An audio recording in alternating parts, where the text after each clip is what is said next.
malaki. You wanna cut? Sige, let's cut this one. Laki pang kakagatin niya. Kaya nga sabi niya, warning. Okay, mapapakita din natin sa kanila ang process. Wow! Ganun mag-TikTok. Okay, baka gusto niyo ito na. Uy, malinis ka pa ito ah.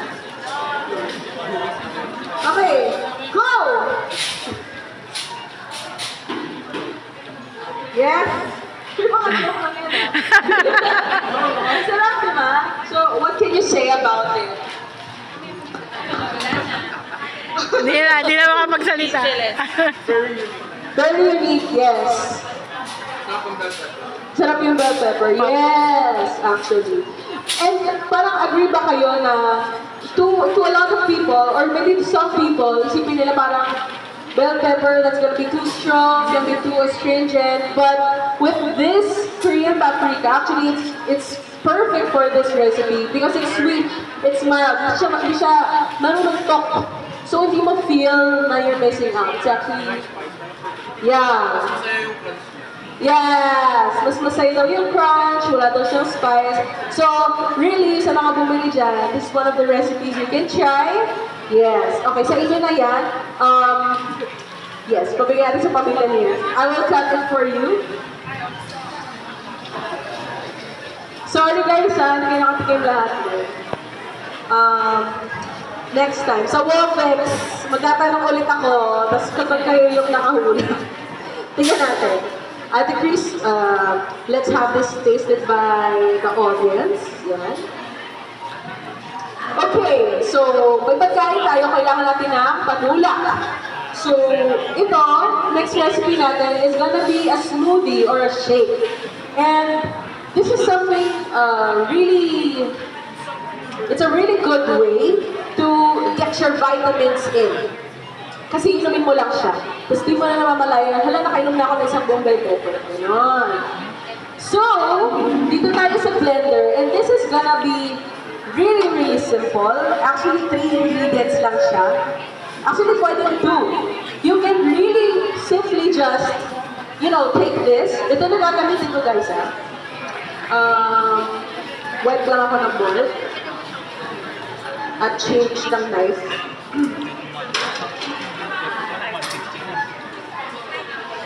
Yes. Sarap. Basically, isi-shake mo lang talaga yung paprika. So, pagka tinikman niyo siya, doon, mararamdaman niyo parang may fruity notes siya. And actually, hindi siya very, parang I would argue that it's fruity and parang less savory than people would think. So, it will actually be a good flavor for a smoothie. And you can do that by simply putting it in a blender with some ice. Kung kayo yung mga tipong no sugar, less sweet, pagka umorder sa coffee shop. But you can sweeten it with white sugar, or I like to put condensed milk kasi it's both milk and sugar. So, I'm using here yellow and red. Pero, you know what? Perfect din maglagay ng orange. Kasi, dito sa orange, ang nalalasahan ko naman, may pagka-citrusy siya. Parang sometimes it reminds me of actual oranges. And, pag tinigyan nyo, we combine all the colors, we combine also all the benefits. Parang naglalaro dito. Yes. Gusto niyo makatikim? Yes! Pati natin. I got you guys. Ang dami. And then we'll add ice to this. Walang ice. May random kami dito. Yes. Uy! Sana gumana yung blender. Yun yung mga yung tayo nasa utak na mga nagkukuking blender. O, dyan muna siya. And then, gusto ko ng condensed milk. Actually, masarap din yung kahit white sugar lang. Pero actually, before this, you know what? Let me blitz this for you. Para makita nyo na talagang galing niya mag-blend. See? Ay. Pinapahiya niya. Kailangan may liquid. Kailangan ano? May liquid. May liquid yata. May water din. Water. Yes. Ano? See? No water. Oh. Cool. Tapos para siyang milky. Para siyang may gamit. Pero... Oh. Galing mo. So, dito nyo makikita marami talaga siyang water content. So, kahit chalky siya, it's gonna be low calorie. And, dito ko na ilalagay yung condensed milk. Dahil gusto ko na kagabis. Gusto ko maging masaya. Dagdagan natin ang ice para mas maraming maka-try. Para Friday night. Ah!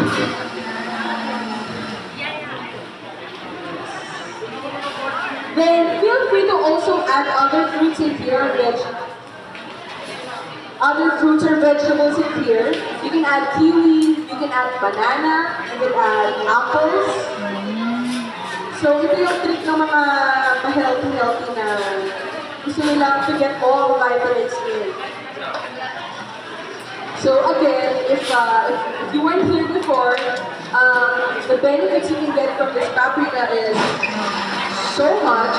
The red gives you anti-aging benefits. But stress kayo, get the yellow one. And in my opinion, the orange one is the most delicious, but it can also have a lot of beta-carotene and vitamin C, which is good for your skin. So ngayon, lagyan ko pa siya ng konti ng Opo.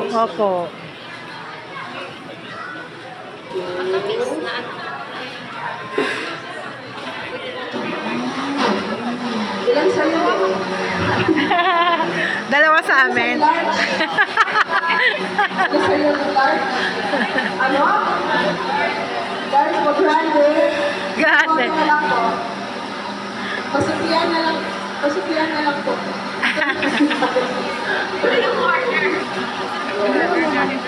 So, tinignan ko to. Ready na ba mga cups? Yes! Wala din siya.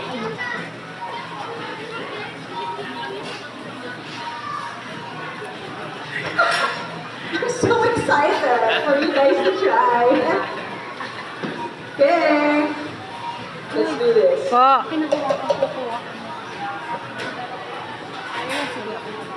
Ikaw na lang. Ang ganda ng kulay guys, so it's so orange, yellow, and red. Ano daw? Ayan. Sige, ate please, go. I'm so excited for you guys to try that. So, let me clear my station. Meanwhile, since friends na rin naman tayo dito, you can also ask me anything personal or about the paprika, yes? So if you have any questions, just raise your hand. Yeah. Yes po. Starstruck lang po ako. Ano po question dun sa Starstruck? Starstruck daw po siya. Yes, yeah. Pati yung bell peppers nila. Okay? Kaya guys? Okay pa? Kaya ba? Kaya ba? Yes! Okay. Let's clear up lang. Ito naman, it's a way to use the beautiful colors of the Korean paprika.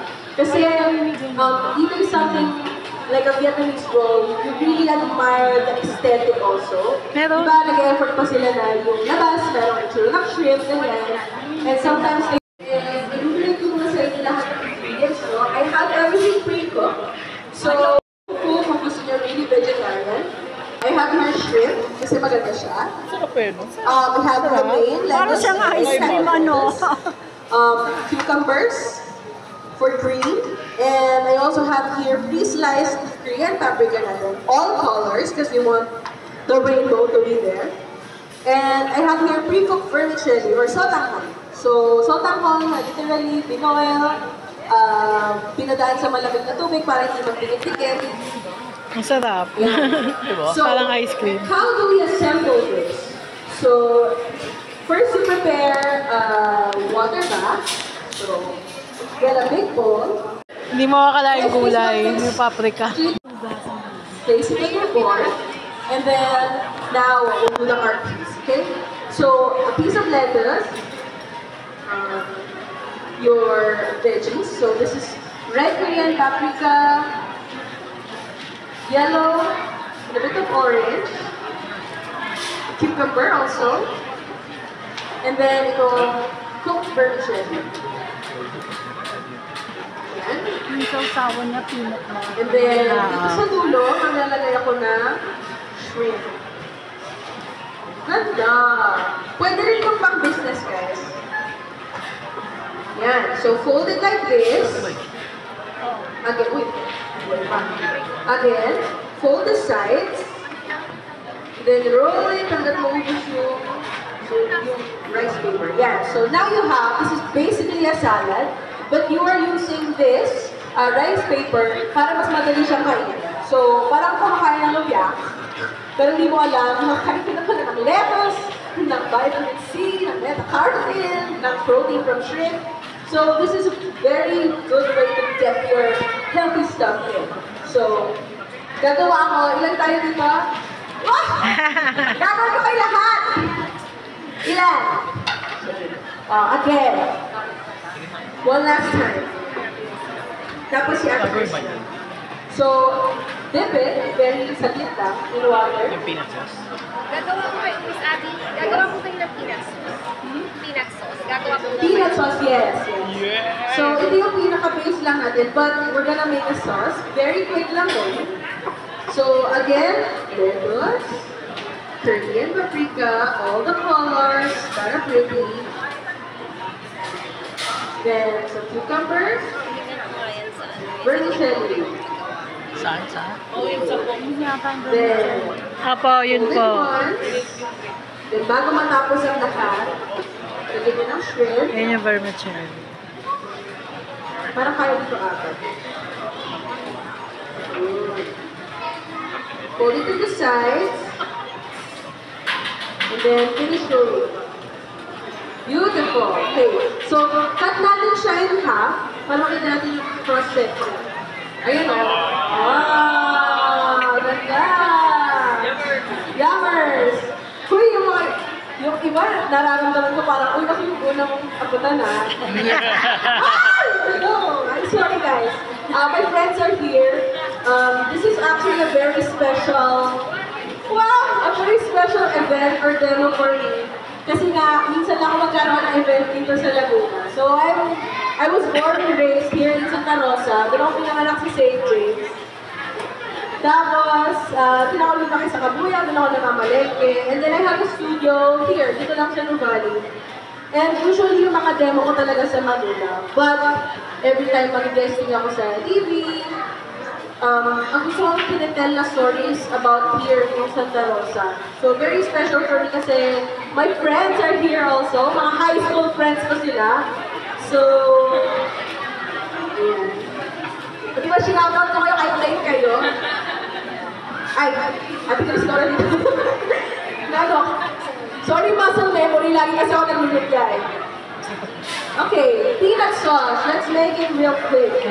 So, the peanut sauce, you can make it really, like, sophisticated. Na mag-inipin pa kayo everything. But I will show you a shortcut or quick and easy version, which is basically just using peanut butter.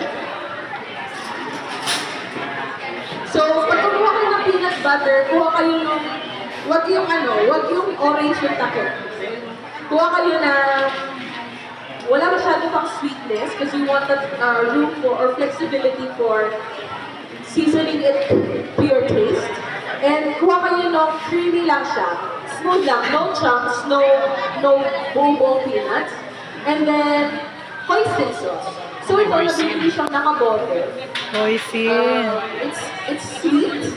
Siya din actually yung ginagamit natin for chai chat pasta. Then, lalagyan natin siya ng konting sesame oil. Rice vinegar, but I guess you could also use white. Pero yung thing kasi with white vinegar dito sa Pilipinas, ano sila, parang if hindi mo sila iluto, kunyari tumugga ka ng namin. Kaya sila siya, oh my God, yes, suka! So, pag nagagamit ako ng ganong suka, in a recipe that requires konting mildness lang ng from vinegar, lulutuin ko siya. Or use rice vinegar. Medyo may pagkamahalan na siya. And then, a splash of soy sauce. And white sugar.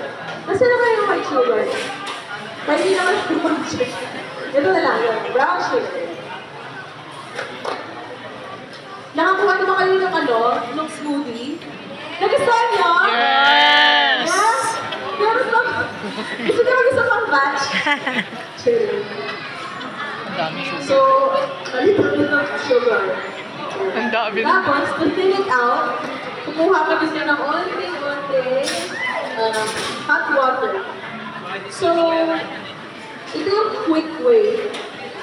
You can also add sriracha or hot sauce para may onting kick. May mga mas complicated versions ito yung isasala ko pa talaga sa kamay. Pero promise, ito won't skip on flavor. And again, it's something that will allow you to eat more of your veggies. Gawin natin. Bumili ako ng peanut butter. May hoisin na tayo sa bahay. Wala tayo rice bean. Yes. Bili tayo. Quick lang. At pa ako ng water.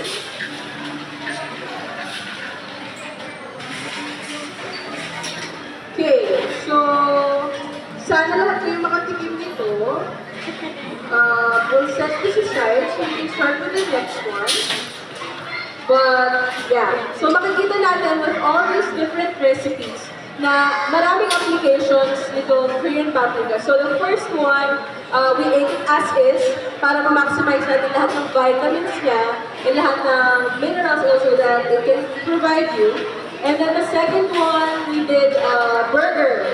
Yun naman is, kung gusto nyo parang unti-unting ipasok sa lifestyle nyo, mga burger eater dyan, ganito ka nutritious na vegetables. You can replace bread with vegetables or Korean paprika. Dito naman, magagamit nyo yung Korean paprika in an aesthetic way because the beautiful colors will pop out in any of your dishes, okay? Ating isip pag-ibig na may sauce. Yes.